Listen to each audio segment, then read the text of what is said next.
public gatherings were prohibited. And so we had to, for the most part, just close up shop. No church services, no rehearsals, no programs. And what a strange world that became. Well, we've had some time now to process this new condition, even though we're still not sure what that condition is. I joined a Facebook group recently. It's called Dialogues on a Safe Return to Choral Singing. And I got so excited because I read a headline that said, choral rehearsals to begin soon. And then I realized that it was a posting from somebody in the UK. And so that was a short-lived excitement.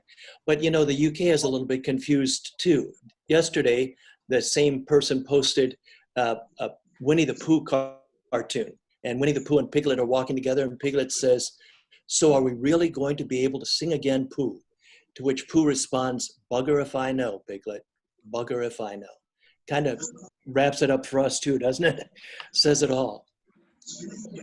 During my research, I came across an article in the ChoralNet, and the article is by Ramona Wiss. The title of the article is "The Conductor as Yogi, From Holding Space to Making Space." And maybe if some of you are involved in yoga, those may be familiar terms, but holding space means to be fully present with someone, usually during a particularly difficult time. And we all had to do that for each other, for our choir members when we could no longer congregate to sing or celebrate Mass together. But making space is a yoga term that means letting go of that which is no longer of service and allowing something new to come into our lives. So at the end of the presentation, I'll share any of these articles that I reference. Dennis and I'll copy and paste them into the chat. I'll also make sure that Dennis has them to put in a future newsletter, and I can share my screen and you can copy them down from there if you'd like to. So tonight I thought I'd break the presentation into 3 parts. What does the current science say about safe singing, and what restrictions do we have to work within? Why is it we do what we do, and what brings choir members back week after week and year after year? And what are some concrete things that we can try? So the current science, what does it tell us? What restrictions do we have? From everything I've read, singing really is a super spreader. When we sing, we're moving respiratory droplets or aerosols through the air at a much greater rate than when we speak.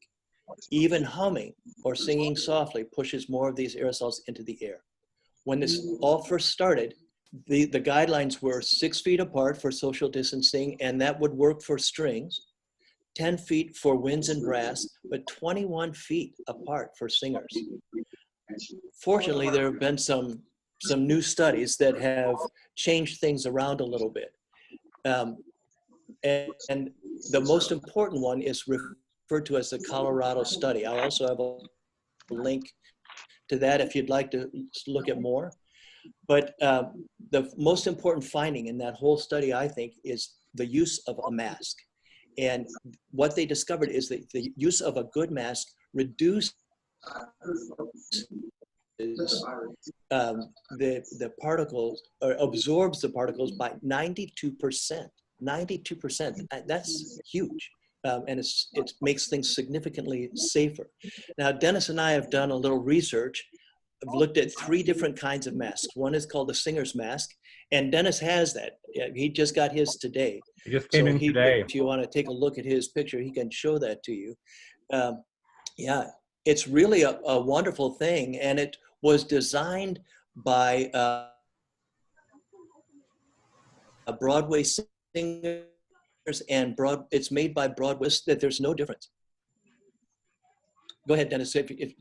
Say a few things, and just we can hear the difference. Oh yeah, right. Yeah, it's wonderful. It's wonderful to wear. I can completely move my lips, teeth, everything. My fricatives are all there. They're made by, as you know, Broadway went, when Broadway closed, all these seamstresses and costumers and all that were out of work. And so they came up with the design. It looks like a little bit like a bird's beak, you can kind of see, but it's very comfortable, and it's got 3 layers of support. It's washable. They're really good. They're $20. These are $20. And they were very efficient. They got it right to me. As soon I ordered it at the, it's been about a week. actually, and I ordered like 100 of them. So that's a lot. So for my high school choir, but Yeah. yeah. And at Aquinas, we've decided to do the same thing for our singers. There's another, so I have the link to that. So if you want to make sure you can check that out. There's another one that I'd like to learn more about. It's a company that makes two products. One's called the Performer's Mask, and then the other is called the Teacher's Mask. The Performer's Mask looks a great deal like the Singer's Mask. The Teacher's Mask is kind of a halfway. It still gives more space and more airflow, so it's not right against your mouth, but it's not as far out as the Singer's Mask is. The problem with this company is they have information about the mask, but they're not up and running as far as a store. So I can still send you those links. I plan to get the Teacher's Mask because during my rehearsals, I do more talking than singing. So I'll probably give that a try. So back to the spacing idea. With the use of a good mask, we can safely be social distance at 6 feet. It's way better than 21 feet, but it's still more room than most of us have in our rehearsal spaces. And what about the number of people allowed to gather indoors? Here in Michigan, because of the spikes, the recent spikes, we're now restricted to groups of 10 or less indoors, unless there are some allowances for businesses and schools and churches.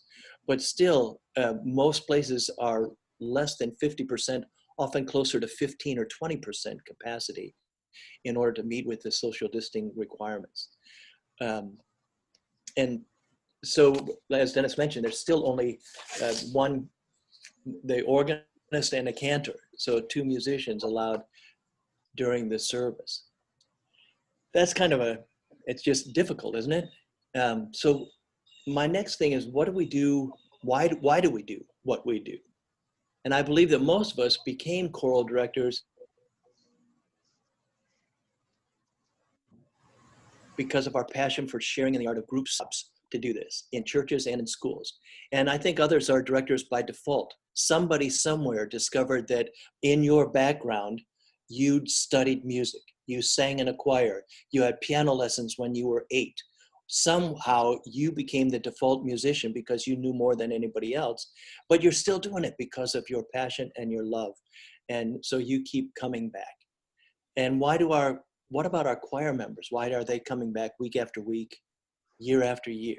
And I think these aren't in any particular order, but I think that these 4 things bring our volunteer choir members back to us. One is just the sheer joy of singing.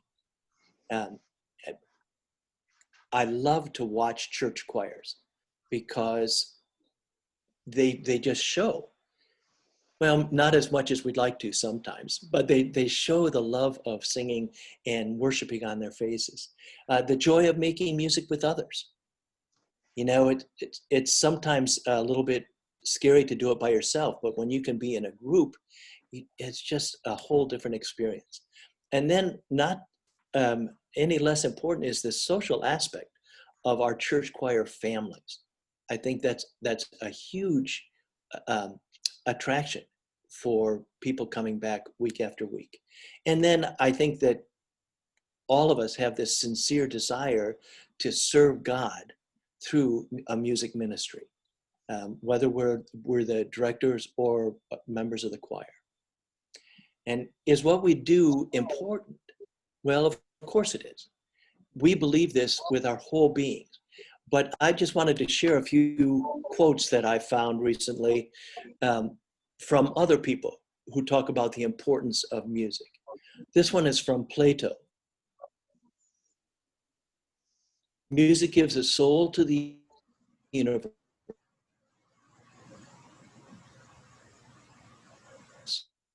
wings to the mind, flight to the imagination, lust for. He wrote, after silence, music. Bernstein, I've got a couple of hits, and communicate the unknowable. I think all this mystic relationship of music is very spiritual, don't you? And Bernstein also said,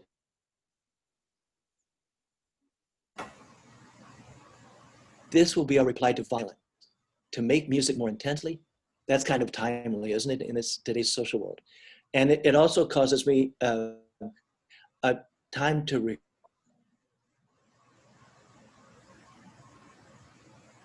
reflect on some of those times when beautiful music of the music that was created and played during the Holocaust, or this body of music, spirituals, African American spirituals that grew from this horrible institution of slavery. And even in our own lives on a more personal level, how often, I would say daily at least, has music been a refuge when we needed comfort, and a celebration when we were feeling joy. Can you think of a major celebration, any major celebration, that doesn't use music? Probably, but it's difficult. I couldn't come up with one. Our primary job as church musicians is to open a channel of worship through music. This includes prelude and postlude music, time for reflection and meditation, the elevation of the liturgical text through song, and congregational celebration. And how eerie has it been to offer many of these things virtually, with little or no congregation in the building. Yet those moments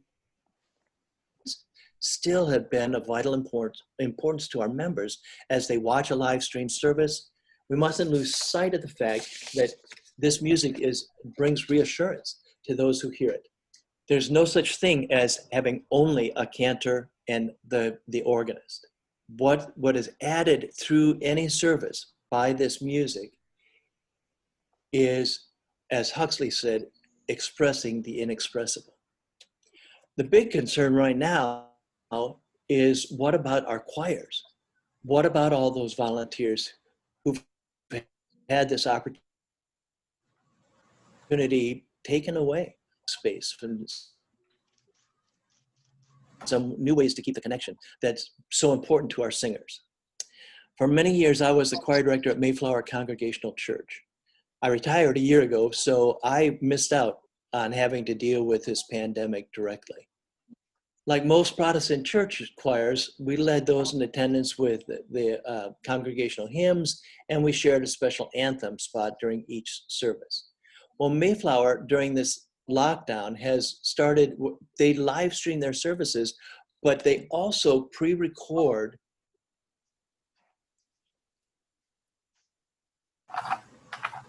the music, the anthem spot.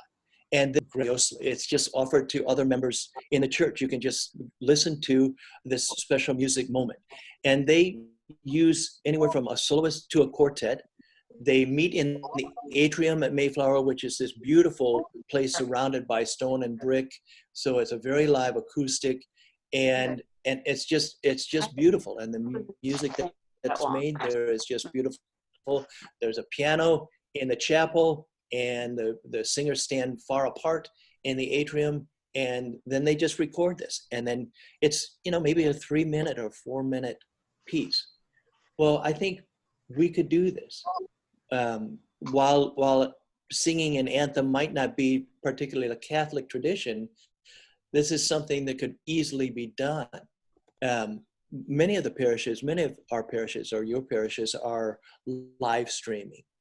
And I think that you, as the leaders, the music leaders, could come up with maybe a weekly or bi-weekly or even a once a month kind of music ministry that was just pre-recorded. You could use whatever singers are interested, and be creative. It could be 4 people singing unison, if that was their comfort zone. It could be a family with children who love to sing, or just the use of children. And then this could just be offered electronically to your congregations. I think that the congregations would tune in and hear that, and it should be things that are familiar, things that are easy, and things that are inspirational. Another idea, there are some choirs that have been holding Zoom rehearsals. Well, I don't know if you've tried that, but it's a disaster. Everybody's machine has a different lag time. And so if you have everybody's microphone on, the result is probably more John Cage-ish than Monteverdi. So it's just not, that particular practice is difficult. Although a friend of mine, Sean Ivory, I mean, there is some tech guru who's working on trying to tighten that up so that we could have synchronous rehearsals, that choir members can come to a Zoom meeting. And are you hearing me okay? Raise your hand if you're hearing me okay. Oh, Mark, yeah. I'm going to ask maybe if you could, if you can get out of this meeting for 1 second and come back in, it might recalibrate you, because there's a little bit of choppiness and we're losing some good stuff.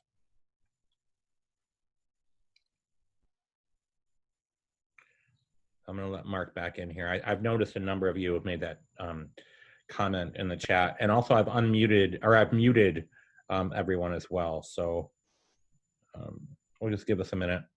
Technology, we're trying the best we can here. By the way, we have 50 people on this call, which is fantastic.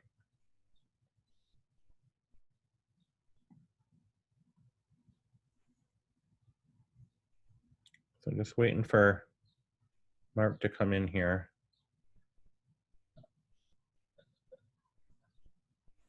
While we're waiting, Eileen, there are no directives regarding handbell choirs. So if they can remain socially distant, the tricky with that is practicing, because unless you have less than 10 people, then that could work. Oh, here we go. Okay, so hopefully, let's hope that this is a little bit clearer from Mark as he joins us. All right. I'm back. Great. Can you hear me? Yep. Okay. Things are better now? Yes. Okay. If they are better, actually, yeah. Okay, if you miss something, I can go back to it, or we'll cover it somehow. Yep. Have you missed quite a bit? No. It's been in and out. We've gotten the gist of it for sure. Okay.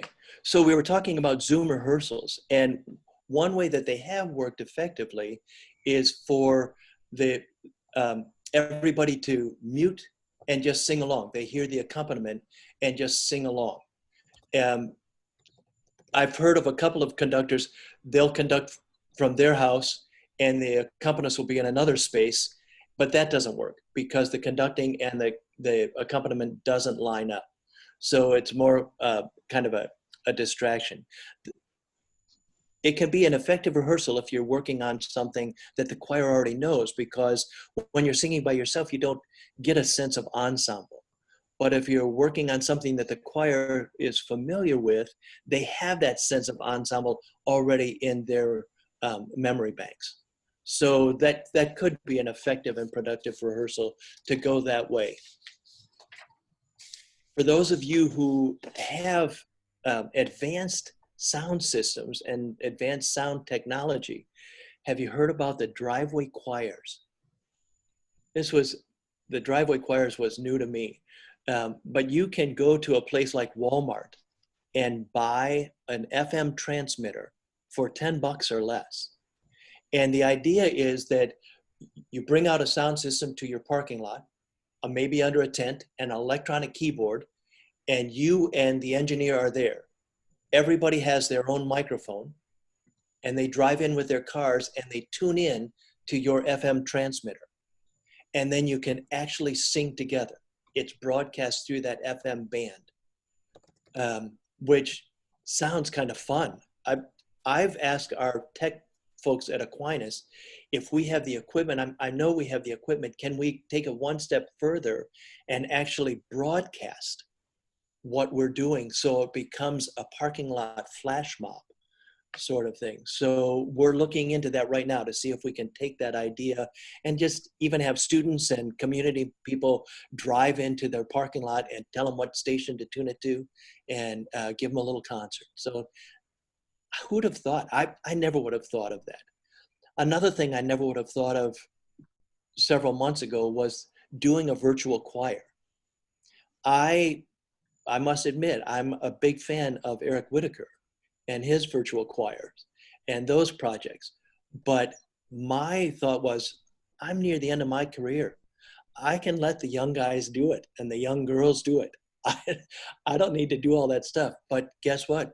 We do. And I got it's expensive to get the programs, and it's time consuming. The final product, though, is generally a wonderful product. And I think one of the best resources in our diocese is Jane Van Houten. I don't know if she's in with us tonight, but she's the director at IHM, and she has done 2 or 3 of these projects now. And at one of them, she kind of spearheaded a collaboration that Peter Kurgel and I did with IHM. So the Basilica Choir, the Aquinas Choir, and IHM did a Pentecost project, and that was just a wonderful experience.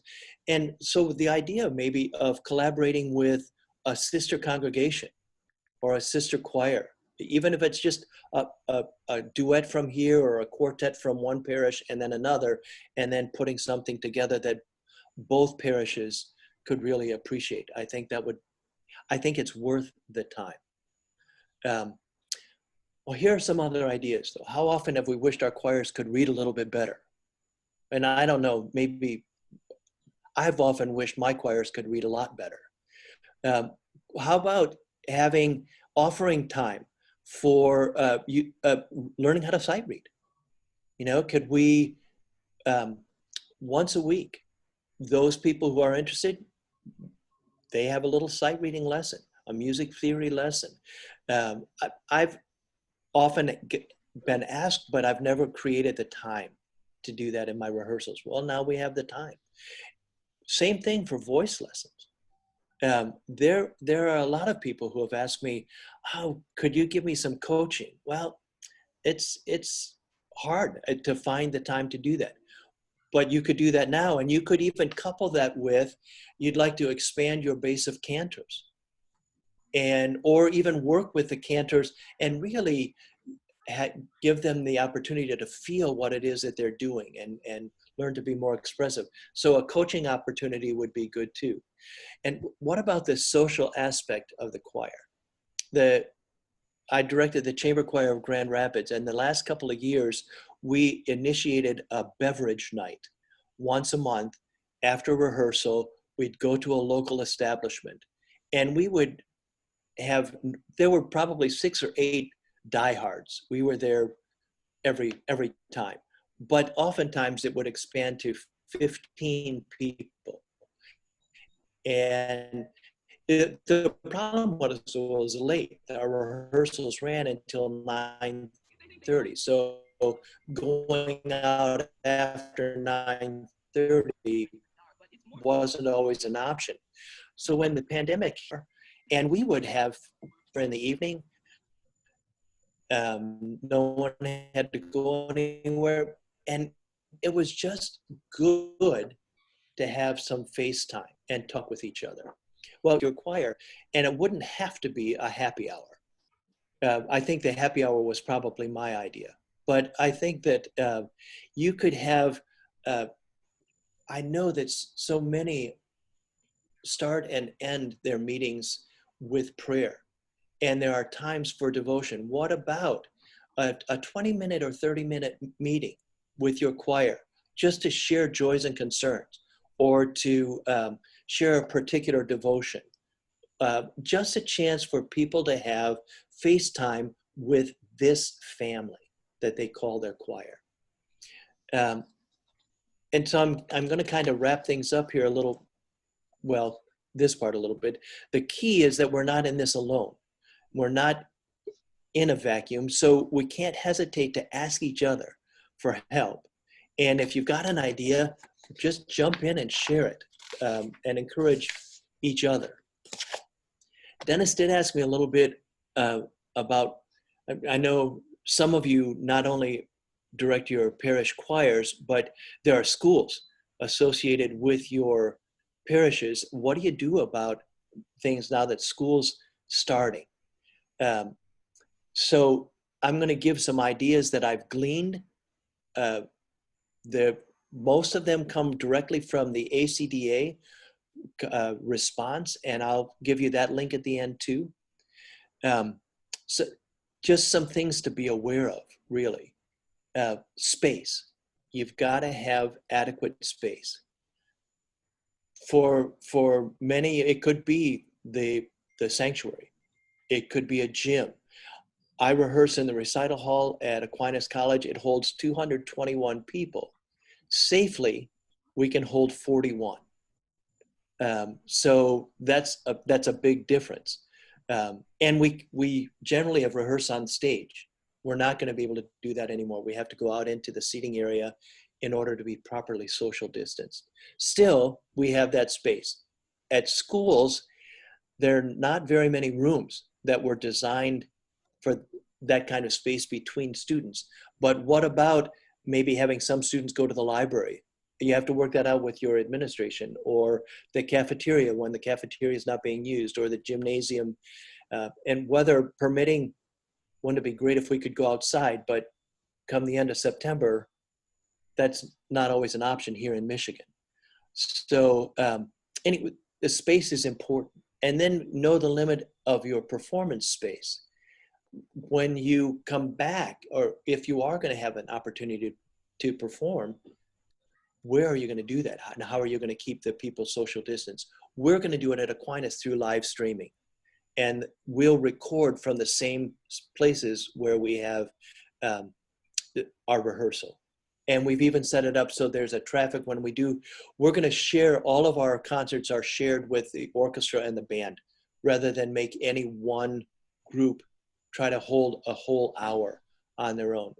We're going to learn less music because of the restrictions with the rehearsal. So we've worked it out so that there will be a flow, just like in going to the grocery store.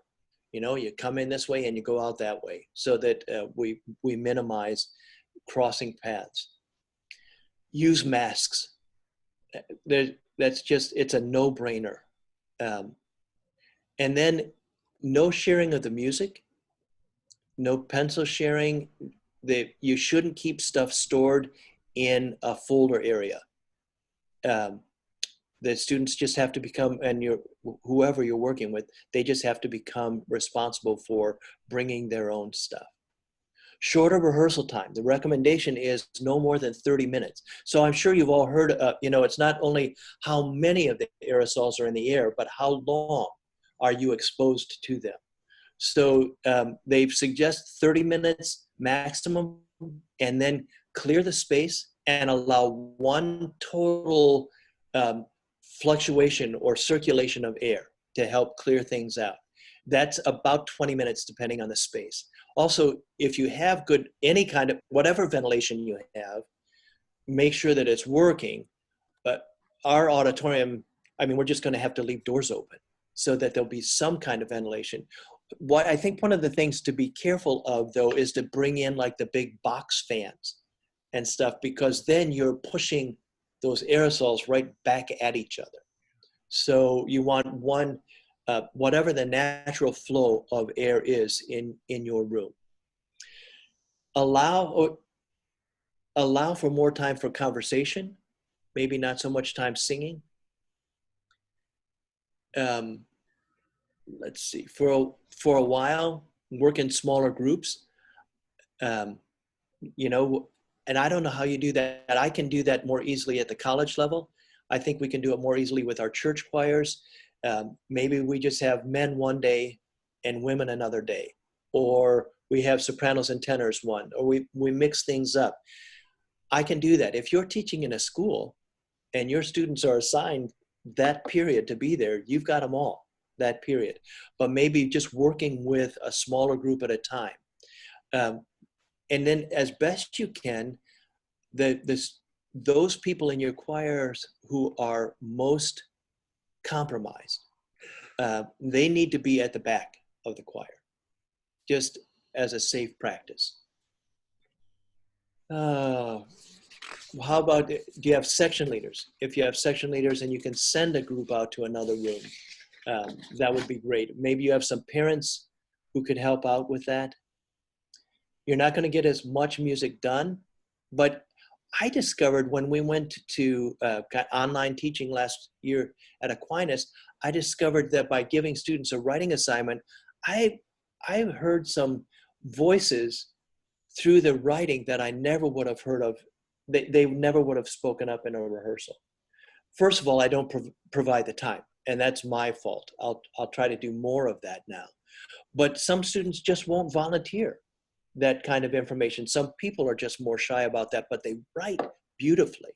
And so creating opportunities, I'm hoping to do more of that even when we go back to whatever normal is, because it lets our students feel more valued. You may have to provide more self-help rehearsing for your students. Many choral directors make rehearsal tapes. I've never been very good at that, but it's something that I'm going to be doing this year, because I'm going to need for students to practice outside. And at Aquinas, used to be all of the practice rooms were available to students. Not this year. Only the music majors and minors are going to be able to use practice rooms, and they'll be assigned, and they have to use the same room, and they have to sign up for the same time. And then they have their own responsibilities for disinfecting. So coming up with some rehearsal tapes or rehearsal props would be a good idea for your students. This was one that I found interesting because I know a lot of us have church choir robes. Well, don't use them because they're stored in a small space and your singers have to go into a small space to access them. So we may just have to not worry about things like robes. So I've done a lot of talking. I said to my wife, I wasn't sure. I said, I think Dennis wants me to talk for like 40 minutes. And she said, oh, that won't be a problem. So I think I've talked enough. Dennis, if you want, I can share my screen and I'll try to copy and paste. Has anybody had any experience with copying and pasting and putting it into the chat room? Raise your hand. Is that something that will work? It doesn't work. It doesn't seem to be. It doesn't work. Yeah. Okay, I'm going to take just a minute and I'll share my screen and it will have anything that I referred to, and you can copy it down. I'll also send it to Dennis and it can go into the next newsletter. So let's see if I just hit this button that says share screen, right? Yeah. Host disabled. No, you're not the host. You have to become the host. Well, I'll tell you what, let's not worry about that. And I'll just send the information, Dennis. I just made you the host, so you're You good. did? Yep. Is that like now You're the host. Oh my gosh. Don't mess this up, Mark. You can do it. Oh, I know. Now I have to be able to get back. Now what do I want? Desktop. Share okay, screen. that's what I want. Okay, share. There we go. Good job. Okay, now are you getting? Yep. You see? Okay, let's see if I Make can. sure Dennis is recording. Awesome. That's awesome. Yep. Okay, here. Oh, that didn't work. Do you think that you'd want to be able to send the whole? You could share your whole presentation, in case in case there were things that people missed. Absolutely. Perfect. Thank you for that. Okay, awesome. So if anybody wants to, you can contact me directly. I've given you both my home email and my Aquinas email. Perfect. That's awesome. And that might be just the quickest way is to send it all to you. But yeah, there's a lot of stuff. If you can't copy and paste from my sharing, can you? No. No. So the best way is for me to just send it to you. Yes. And then people can access it as they would like to. Or if you want to contact me directly, just send me something email me. And I'd be happy I can send it to you directly too. Yeah. Where are those? The Colorado study. Yeah, that's a big one right there. If you can highlight that with your, right here. This is the Colorado study. That's so yes. This is just a week old, Yeah. and it's pretty technical, Yeah. but Yep. they actually studied in an enclosed space. They studied people playing different instruments and singing, and so that's where they came about with the 92% absorption if people are using masks. The space, that 6 feet for singers is plenty. There are some limits. The singer that they used she was a soprano, didn't go very high in her range, didn't sing really loudly, but just kind of sang comfortably. So that might change things a little bit. My idea is that when I have full rehearsals, I'll just have students hum their parts and sing softly. The ACDA COVID response, if you are, this is very specific. That's American Choral Directors Association. Yep. And they've gone through and made suggestions for elementary school teaching, face-to-face, hybrid, or totally online. Same thing with middle school, high school. Same thing with middle school, junior high, and another one for high school, and another for college, and then they have one for community groups. So they've really broken things down. They have, at the very beginning, there's kind of a generic. These are some ideas, but then some of the things that I drew were from the community and secondary school suggestions. Okay, so Dennis, yep. how do I give this back to you as hosting? Yes, so there should be a spot where you can... Oh, it says stop sharing? Yep, stop sharing. Okay. All right. And then I'm gonna make me the host again.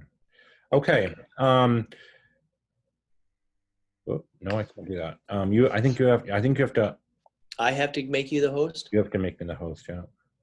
Do you know how to do that? How did you make me the host? The three dots. The three dots next to me. So where it says mute, and then there are 3 dots. Oh, yep. Yep, go to make me host or whatever it is. Make host, gotcha. Change host. There we go. Wow. Oh, there you go. All right, I think you are Deacon Dennis is now the host. Fantastic, good. All right, so, yes, I will share the links with you in an email. Yes, I will do that. I'll share the entire document with everyone too. Somebody was asking a question a little bit, well, let me just tell you how this day has gone for me. I arrived at school at 7:30 this morning. We had freshmen coming in for our orientation, and I was told that Kent County has made a recommendation saying that there is to be no ensemble singing in schools in Kent County inside. That was not my plan. I did not know that. Like I had gotten these masks and I was prepared to, of course, be socially distant and all that. And then I was told that, nope, you can't do that. So that is Kent County. It was just posted last week. So these are for people who are in schools. So for the school thing, there's not supposed to be any singing, none in classrooms. Ottawa County is also, from my understanding, Ottawa County has completely banned singing as well at this time. I don't know about Muskegon County or any other county around. I just know about Ottawa County and Kent County. Now, the thing that's frustrating about that is that that Kent County, at least, cites a study that goes back to June. So they're not following the most current studies, and they certainly have not looked at the Colorado study and how it could be done in a safe way. So I just want to say that for people. I don't know. Maybe, but although I must say too, Kent County said this is a suggestion. This is what we recommend. It's a recommendation. It's not a complete mandate. So I don't know if you feel strongly, you may want to speak with your administrator about that and see. I will be speaking with mine and providing some options, although it may just be easier to go outside, quite honestly, and sing outside. Dennis, can I ask you, because when we talked earlier, I didn't realize that it was countywide. And then I know Joe had said something to us that at first thought it was a statewide thing. Yeah, it's not a statewide thing, but it is, and it's buried in the Kent County thing. It's really hard to see. Actually, it was our band director who shared it with me, but I still couldn't find it on the Kent County Health Department site. Okay. But it is there. She shared it with me. I can share that with that. If anybody's interested in seeing that, please let me know, and I can share it with you. I know it's not everybody because not everybody's in schools. And I must say too that this does not apply to churches necessarily, because as churches we are exempt from, because of the separation of church and state. So we follow diocesan law as opposed to state. Well, I guess I'm interested in that and how it affects the college. I'll need to be doing some research. Sure. Yeah, we can. If anybody's interested, if you want to just send me your information, if you want access to that health department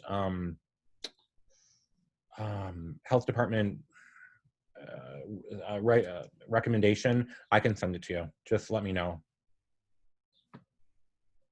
Yes, and that's true. Many times the choir and band directors for the Catholic schools come from the Kent ISDs or the ISDs. Yep, that's true. Yep. So it's very muddy waters right now. I would think, though, for those of you who are in schools or are doing school music, I would say probably the best recommendation would be to continue to do what you're doing on Sundays. That same kind of thing. So if that's perhaps more instrumental music, perhaps more Taizé, singing in masks is still not very fun. So I don't think now is not the time to be trying to rally the troops to sing as we normally would be doing with our students. So I'm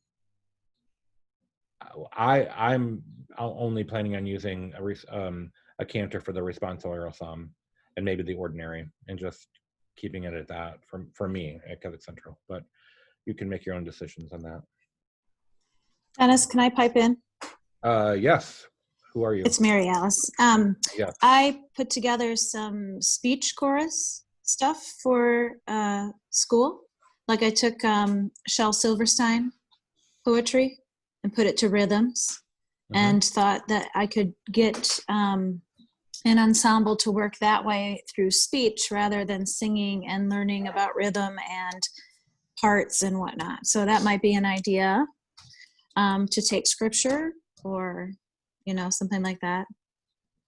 Yeah, absolutely. The thing that's troubling to me about this all is that I was under the assumption from the Colorado study that wearing a mask is the same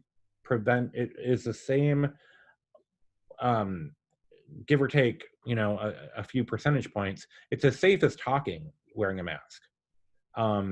That's what I had been going under, but apparently they are going back to an earlier study. And this also it is also not the same. It's not the same recommendation from the CDC.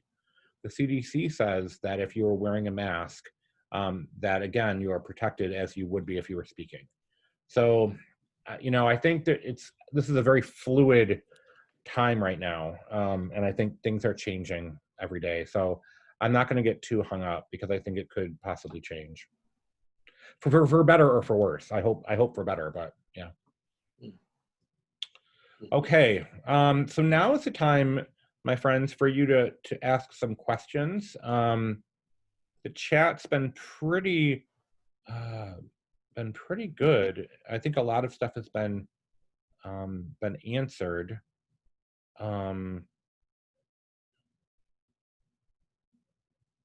If anything would like to ask anything specific, you could unmute yourself right now, unless you'd like to type it in the chat. May I ask a question? Yes, absolutely. Go ahead, Ralph. Uh, the, it was the Colorado study that mentioned that if you're wearing a mask, your chances of spreading aerosol when you're singing is 92% less. Is that any mask or the singer's mask? No, it's any good fitting mask. Yeah. So it shows that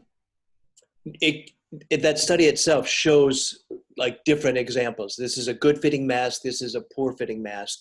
This is no mask. So I think that it's pretty right, Dennis. It has like three distinctions. They do. If you go to the Colorado study, it's very visual. They show it. Yeah. They show the aerosols, and you can see how it decreases. But any mask will do the job. Any tight fitting, yeah. It has to be a good fitting mask, yeah. Thank you. Yeah. But and in fact, specific to that, Ralph, they didn't use the singer's mask. Right. The soprano that they used just brought the mask that she had at home, but it did have, she was able to wire make at it the tight bridge. around over the bridge of her nose. But it wasn't specifically designed like these singers' masks are. Maybe the singer's mask will even reduce it further. Well, I don't know that there's been a study. We could say that, but it would be anecdotal. I don't know that there's been a study Right. with those specific masks I can let you know in about 2 weeks if anybody. I think the singer's mask and things like it. I think it's very durable. It's thicker than a normal mask. Okay, so it's not, sometimes you have these thin masks, but this is more like a muslin quality. And in the front, there are 3. I mean, it's really thick in the front here. All right, like right where you would be singing, it's like thick. But because it's away from your mouth, it's much more comfortable to wear. So I mean, we'll see. I think, Mark, you had also done something. There's another mask called the resonance.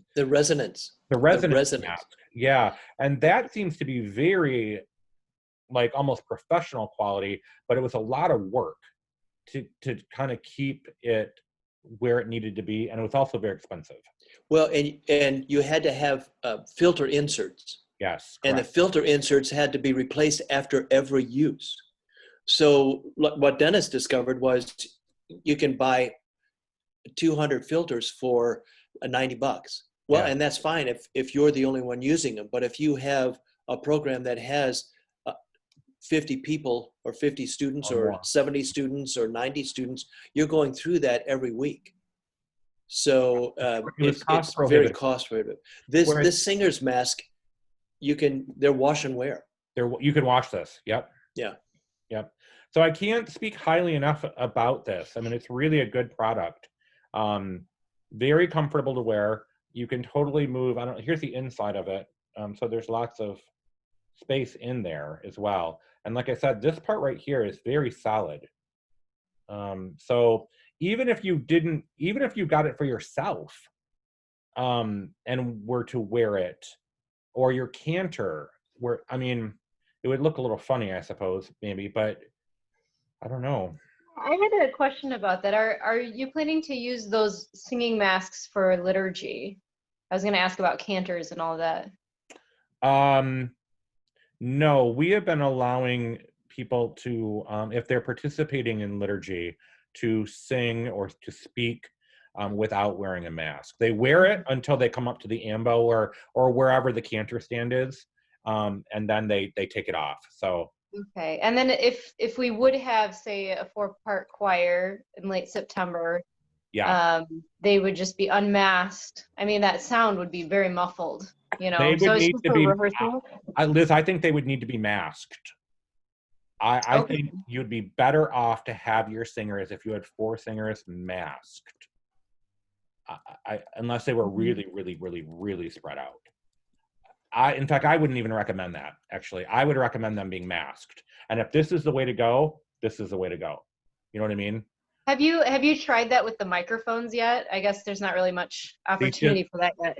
They just came in today, but I mean, if I wear it right now, it doesn't, from what I've been told, my wife and others have said that it doesn't really change the sound. I'm wearing it right now and I'm talking. I don't know if you hear any Yeah. noticeable sound difference. I don't think so. You just look like Donald Duck. No, I know it's definitely a bird mask, for sure. But I think it's a look I'm gonna start embracing. I couldn't bear myself to wear it into Little Caesars to pick up pizza. But I was tempted. But it Wow. definitely, I mean, if it keeps you safe, I think for singers, that that's how we were all alerted to this from the very beginning. Remember back in the very beginning, there's that church that was down south, I think, maybe North Carolina or something, and they had like 50 people. Seattle, Washington. Oh, sorry, Seattle. Thank you. Okay, Yeah. yeah. And they were wearing masks. I think they were even wearing masks, or maybe not. Maybe No, I think it was before masks, but they were doing the recommendations. They had hand sanitizer. Yeah. They were trying to remain social distance. A little bit. And 30 out of the 50, my numbers are off maybe a little bit, but I mean, a lot. A majority of people got COVID, Yeah. and some died, unfortunately. So that's where there was the very, a lot of concern about singing kind of happened right there. So, so I would definitely say if we go to 4 people, you got to wear a mask of some sort. Okay. And I guess I was just curious because our music area is awkwardly like a hallway, like it's long, but it's nice because you can spread everybody out over a wall. Yep. And then true. just really them singing forward and how far is the congregation from their mouth? You know what I mean? So that's what I was wondering, if we're facing strictly outward, if that was still a risk sideways. I don't know. I think some of that would also depend on the circulation in the room. Is this the normal circulation of the room carrying those aerosols away from the singers? And you may not even be aware of it. Do you know what I mean? Like, what is the internal climate there? And you may not even be aware of what the air movement is. I wouldn't normally be aware of it, but I know there is movement. So yeah, what is it doing? Is it directing it back to you? Therefore, the mask just is a preventative. Yeah. Yeah, I know at St. Pat's in Portland, there's no way we could possibly, I mean, we barely have enough room with just one cantor. We've been outside, so it's not been a problem, but this weekend we go back into the building and and our airflow is horrible. So I don't see how we're gonna. Yeah, no, it's a problem, which is why, even if we move to 4 people in the middle of September, that doesn't necessarily mean that you have to move to 4 people. Right. I could see us doing 2, but I can't see 4. Yeah, I mean, it's just everybody has to take their own space, right? Yep. That's absolutely right. That's right. Yep. In the incense test, yes, that is an old school way of doing it. Absolutely, yes. Yep. I was curious as to, I'm from the Archdiocese of Miami. Yes. And I was just curious, since we opened again, we've usually had like a cantor and maybe one other singer, usually 2. One time we have a family of like 3 girls, so they're okay singing and they can do more harmony. I was just curious as to what others are doing for weekend liturgies. In terms if anybody would share. Well, like what are they doing? Like are people doing similar things? Like I said, I have I cantor or some of the choir members, and then maybe one to sing the psalm, or we sing together. Yeah. I was just curious as to what other parishes are doing. In our diocese, just a real quick thing, Eileen, in our diocese, we have allowed an accompanist, that could be organist, pianist, guitarist, and one other cantor. So that's what right now, that's what we're doing. And that's been since our reopening back in Pentecost. Yep, so the next step that we're looking at is allowing 4 people. Or perhaps a contemporary ensemble, you know, an ensemble of people. So that's just in our diocese, but there are other people from throughout the country that are on this call too. So if you'd like to chime in, that would be good. I know Susan or Patty or. It's Susan from Hartford, Connecticut, and our guidelines are that we are allowed one musician. And that has not changed since June 8th when we first began in-person masses. So that one person is the is the accompanist who is also the cantor? So that the way the guidelines read, you could do that. Or it could be a cappella, or it could be a cappella. Is that what you're saying too? Actually, that's a good question. They didn't say that. It just said accompanist / instrumentalist. Okay. Or musician / instrumentalist. So yeah, no, it could be a cappella. We have not done that. Our priest is severely immunocompromised, so we haven't been singing at all. Oh, sure. I do know many of our parishes have not been following the guidelines per se, and will have a cantor and an accompanist. My question is, though, if we're sending a cantor up there without a mask, how far away does the accompanist or the priest or the congregation need to be with airflow, with all of that?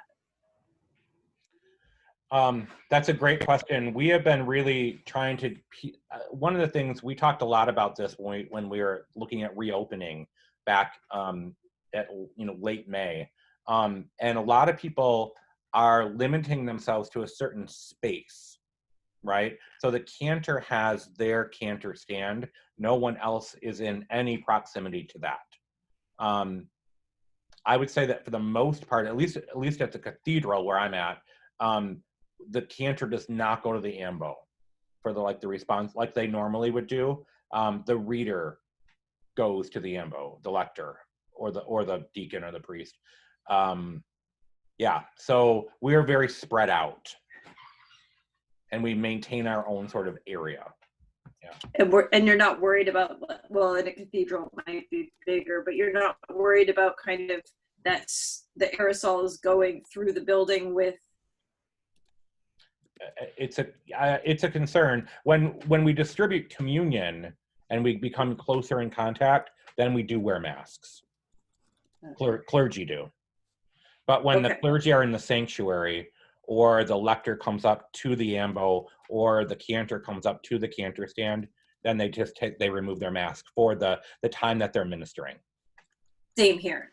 Yep.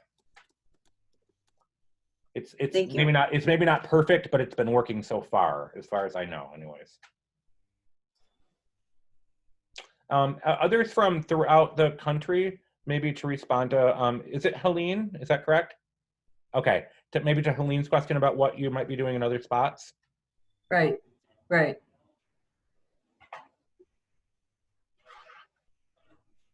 Anybody else? Hi, this is Anna from Dayton. We're in the Archdiocese of Cincinnati, and things have been very vague for us here. The Archdiocese sent out recommendations, but it's been very much parish to parish what's going on. Most parishes that I know of have removed hymnals, and we're trying to choose music that is familiar enough that people can sing along. There are some parishes, though, that have said no singing at all. Some still have their hymnals in the pews and are still using them. So oh, wow. It's crazy. Wow. And right now, my choir people are just wanting to know, can we have choir in the fall? And so we're just trying to feel our way around and figure out what we can do. The parish I'm currently in, the organ and the choir are in a loft in the back of the church. And we have some husband-wife teams in the choir, so they could potentially sit together. And if we spread out across the entire loft, I could see us getting 10 people up there. So I'm not sure what we're going to do, but things are kind of, it's crazy here. We don't really know what we're doing. This is Patty in Des Moines. Are your diocese posting your regulations on their diocese website? Mine did. Yeah, they're not on. I don't know if they're on our website, but they've been sent out to everyone. They've been sent to everyone. Yeah. Yeah, I could would jump be in on that thought. for our diocese. That there's been a split between what has been posted to all of the faithful, the things that would be generally applicable that folks would need to know about how their participation in Mass is regulated by current norms. But when it gets down to the nitty gritty or background sorts of decisions that would only apply to pastors and staff needing to implement, that's just been shared with the clergy to get taken care of within their parishes. Okay. Yeah, that's from Dr. Sanders, our director of worship. Yes. Director for worship. Yeah. Yeah. Hey, Dennis? Yeah. I discovered that I was able to put the links in the chat. Yeah, I see that, and that's awesome. So for those of you who are hoping to get those, Marianne did some work with it. Mary Schramm, yeah, Marianne actually, and there are also some more links too. So yeah, so if you wanted to, I think you might be able to cut and paste that. I don't know. This is being recorded. I don't know in a recording if the chat. Does anybody know? Is the chat accessible through in a recording? The thing that I looked at a webinar today, and you could request that. Oh. But I think I don't know if it was if it has to be set up at the very beginning that's allowed, and I don't know technologically how to do it. Yeah. I just saw that I could read some of the chat that was going on during the conversation. Well, that'll be an experiment. So if you, but if you really want some of this info, go right now, run to the chat room and cut and paste like crazy people. I'm gonna see if I take it from the chat room, if I can put it in a document. Yeah. And it does work. Oh, there you go. Okay. So we'll just chat away for a while here and allow people to do that. These have been great questions. Are there other questions? Dennis, I have a question. Yes. Yep. Hi, Eileen. We're talking about the social aspect that Mark mentioned, and my choir is definitely in need of it, and even our children's choirs. Yeah. Right. Yeah. What about meeting outside? Is that legit to do gatherings? Are they allowed to sing if we're outside? If we're kept to, I don't remember. Would our bishop have it at 25? 25 for diocesan kinds of things. Yeah. Would that be legit to do in the parking lot or in a backyard and then we could sing it's okay to sing and stuff if we're outside and all that? Yeah, I think for right now, yes. It's a matter of if we stay in stage 4. This is a tricky thing. We're kind of negotiating 2 sets of guidelines, right? So as long as we stay in stage 4 or phase 4 from Michigan, which actually allows for 100 people in a gathering, then that's true. If we go back to phase 3, which nobody wants that because that's no gatherings. Mm-hmm. Yeah. So now it would be allowed. Of course, I would say probably social distancing. Right. Maybe masks. You're outside. If you're gonna sing, I think you would want masks. Yeah, probably. Yeah. It's like just being in a better ventilated room. Yeah. But I would think, in fact, that's one of the things that the ACDA recommendations and the Colorado study both say: if you can rehearse outside, do it.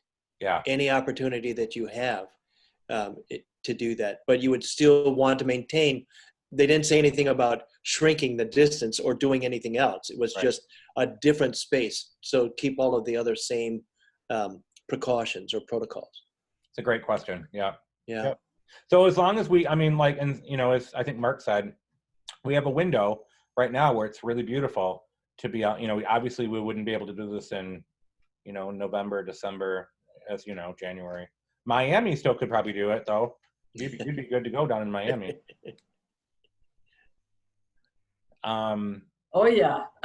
You wouldn't want to be outside right now. It's awful. Oh It's so yeah. humid. Oh gosh. Sure. Yeah. Sure. 100 people outside in phase 4. Yeah, that's right. Yeah.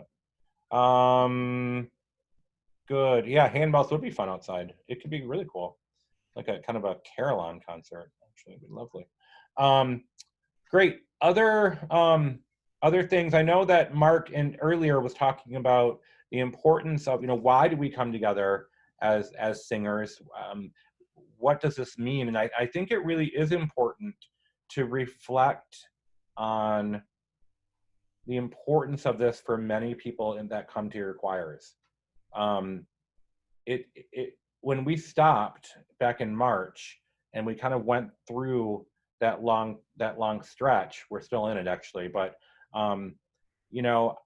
I think it was so sudden, and actually, by the time that we were in Holy Week and Easter, we were all mandated to be home. So it in a certain respect, it was sudden, yes, but we were all home, and it was lamentable. But I think, that was something that we could kind of get through. I think the hard part, and I really, really think this is going to be hard, is to project out thinking we may not be able to be together for Christmas as a choir. And so how to prepare yourselves and your choir members for that reality.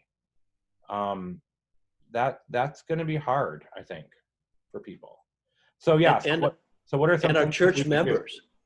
I think the congregations too, who even though they may not participate directly in the choirs, they certainly benefit from that, the sharing of the music. Yeah. So I know even at Aquinas, if all goes well, we're done at Thanksgiving. Yeah. They've changed the schedule so that students go home for Thanksgiving break and they don't come back until January. Yeah. So we lost our opportunity for Christmas related programs Advent. Yeah. The lessons and carols. So we're still going to do lessons and carols, but we're going to pre-record it. And we could still do it if for some reason schools have to close. We're going to just use different soloists and just pre-record lessons and carols, and then make that a YouTube thing. Yeah. So kind of as maybe what we did, a lot of us were very creative during Lent and Easter time. I think that might still be, that same kind of creativity might very well be necessary, whether that be through your parish social media, through videos, but maybe as soloists, maybe things that people could kind of put together, virtual choirs if you can find the technology and all that to make that work. Yeah, I wish I had more good news for you in that respect, but I don't. I think you're going to have to really, really go and be thinking creatively. Dennis, if I might, if people are interested in the virtual choir idea, they should contact Jane Van Houten, because her son and then another member of her parish who happens to be an Aquinas grad, they are now a team. They started working together. One does the audio and one does the video, and they collaborate and put it all together again. And they've worked so well together that they're a partnership now. Right. So if somebody's interested in doing that, Jane can walk you through that, and then you can send the stuff to them, and they can do that. It's time intensive, and for me, I'd never done anything like that. So the learning curve was significant. But each project that I've done now has been, I've been able to go into more detail because I'm less afraid of the software. But you know, if you just wanted to do something with, you know, a handful of people, that would be a great resource And to have. and that may be something to think about. You know, now is the time maybe to start planning for that. If you wanted to do something to kind of release out in November, you know, during the month that we often remember the saints and those who have died, maybe now is the time to start planning that, or to plan a piece during Advent, or, you know, now is the time, I think, because it's time intensive and labor intensive. You know, I see Liz Owen right here too, and I know that Liz does some self. She's able to put out some recordings of the music that she's written and performed. Stephen Rumler just graduated from Aquinas and did a lot of posting of music that was going to be on his piano recital that he held outside. And many of you may already have that. Catherine Jander Noah has a site that you can go to and hear, you know, a live, even if she's just sitting in her living room. She just plays and sings and takes requests sometimes. So I think there are options. And Eileen, when you were talking about the socially, just the opportunity for people to get together, even if it's not outside, a Zoom meeting worked wonders. Like I said, when we had those, we continued having those meetings after we had to stop rehearsing. And people just really looked forward to those. So Yeah, it doesn't have to be big, right, at all.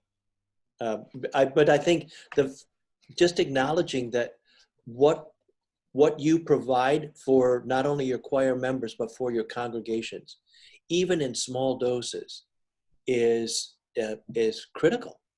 And so do it. Even a baby step is still going to be of inspiration to someone. So I'd say do it.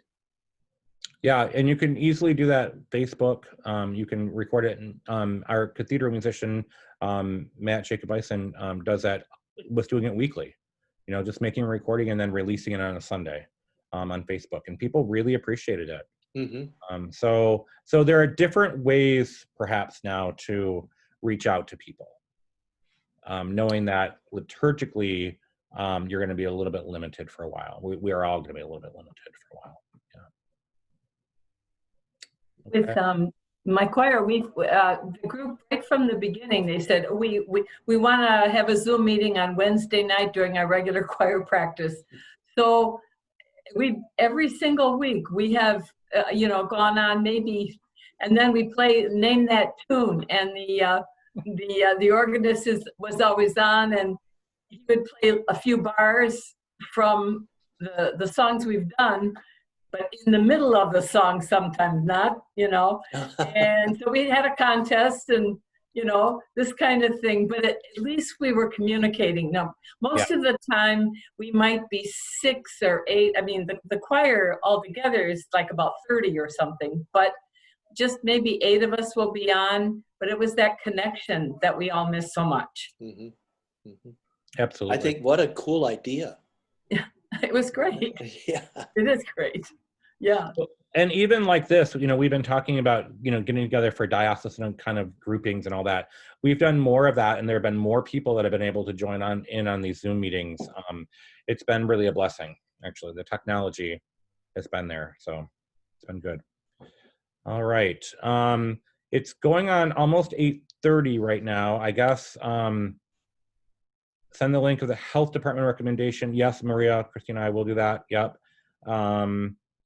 And yes, that is a problem, Therese. Yeah.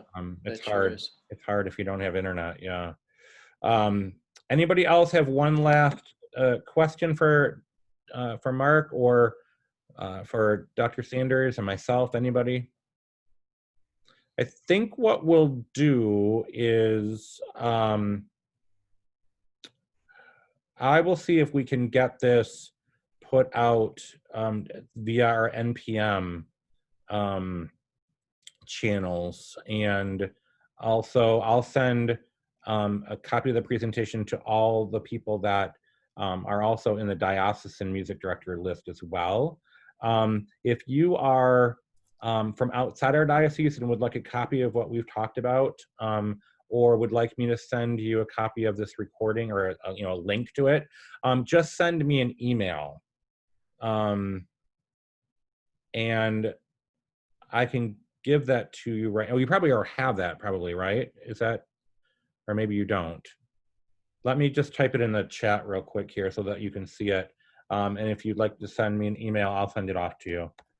Dennis, Yes? Kathleen, could we put the link on our Facebook page? Oh, yeah, that's good. Yes. I was trying to think of the best way to do that, but yeah, our Facebook page might be better. We right now are kind of going through a time of getting a new website. So, but the Facebook would be good. But if we're not on Facebook, if you could type it in, I'd really appreciate it. Yep, there it comes right there. So just Thank send me an email, and I will be happy to respond within the next day or so to all this. Oh, it went off. You did? Yeah. Can you all see it? D. Rybicki at grdiocese.org? No? Not yet. You have to click on the dots that say more and then click on the chat room. That's how you find his email. Who, me? Yeah. The three dots, do you see that? Yeah, Or I it see says that. more. Okay. Click on that. And then if you click chat with a number by it, it'll have everything people have been typing. Dr. Kurtzel, I'll be happy to CC you on everything that gets sent my way. Oh, yes. Okay. You see it? I got it. I have it. Thank Okay. you. Okay. All right. We are so blessed to have so many great people doing this work in the Grand Rapids Diocese for sure, but also throughout the country. This is unprecedented territory for all of us. Thank you for taking such an interest in this. And please know that, our prayer for one another, our prayer for all those who are involved in this ministry, this important ministry, really does make a difference. So maybe, in your daily prayers or, in your time that you are with your choirs, take just a moment to pray for all those who are involved in music ministry. As we've kind of seen face to face tonight, how many of you, really care about this and care about this, not for yourself even, but more so for the people that you work with. We will get through this. We will absolutely get through this. Let's just pray that, we can do so quickly and hopefully keep,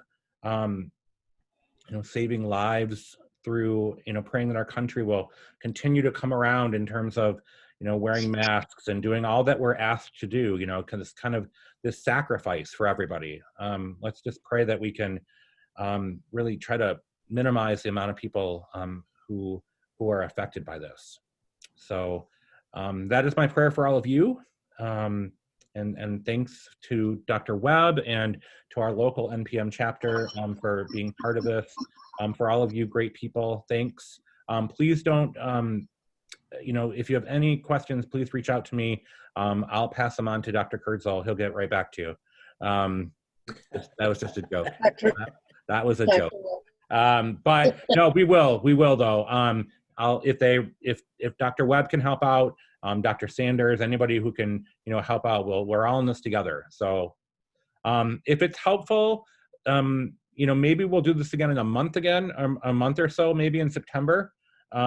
If things change and we're able to kind of move in a new direction, hopefully, maybe we can do this again. That would be good. Yeah. Okay, great. And again, it's just good to hear from all of you and maybe to hear what your experience is like as we're going back into the fall, going back into kind of, the choir season. So think about how you can perhaps, share all this with us as we're on this journey together. Okay? All right, good. God bless you, everyone. Good to see you. Take care. Thank you. Stay Thank well. you. Thank Be you. well. you. Thanks, Mark. Take care. All right. Thank you.